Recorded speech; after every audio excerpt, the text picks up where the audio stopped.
بر صغیر پاک و ہند کے لوگ خاص طور پہ اور سنی اور عقیدہ لوگ، ہم اولیاء کو کرامت کے ذریعے جانتے ہیں۔ میرے جملے پہ توجہ کریں اور غور سے سمجھیں۔ ہم ان کا قد، اولیاء اللہ کا قد کرامت سے ناپنا چاہتے ہیں، جو کہ اولیاء کی تعلیمات کے خلاف ہے۔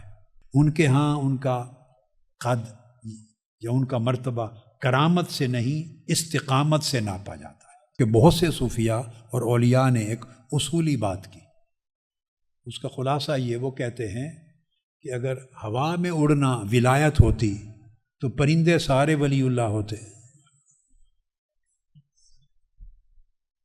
دریاؤں پہ چلنا اگر کرامت ہوتی، ولایت ہوتی، تو مچھلیاں ساری ولی اللہ ہوتی۔ ولایت کبھی بھی اسلام کی تاریخ علم میں کرامت سے نہیں ناپی جاتی تھی، ولایت ہمیشہ استقامت سے ناپی جاتی۔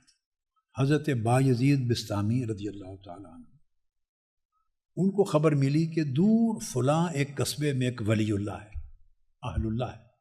آپ نے اپنے تلامذہ کو، مریدین سے فرمایا کہ چلو اللہ کا دوست ہے اس قصبے میں، اس سے ملاقات کے لیے جاتے ہیں۔ اللہ کے دوست اللہ کے دوستوں سے ملاقات کے لیے جاتے تھے۔ آپ میری بات سمجھیں، کامن رشتہ کیا تھا دونوں میں؟ اللہ کا۔ اب ہم نے اس ذات کو، اللہ کو درمیان سے نکال دیا اور آپس میں ہی ہو گئے۔ اس کا نتیجہ کیا ہوا ہے؟ کوئی ولایت کا دعوے دار، پہلی بات تو یہ ہے کہ ولی کبھی دعوے دار نہیں ہوتا تھا۔ ولایت نام نفی دعویٰ کا ہے۔ حضرت بایزید بستامی نے کہا اپنے مریدین کو، چلیں بھائی، خبر ملی ہے وہاں اللہ کا ایک دوست رہتا ہے، اس سے ملنے چلتے ہیں۔ تو جب کوئی محبوب کے دوست کو دیکھنے جائے، یہ علامت ہے کہ واقعی یہ محبوب کا محبت کرنے والا ہے۔ تلامذہ کو، مریدوں کو لے کے دور سفر کر کے ملنے گئے، میں کی نفی ہو گئی نا۔ اب دوسرے اینڈ پر ایک واقعہ ہے اسی کا۔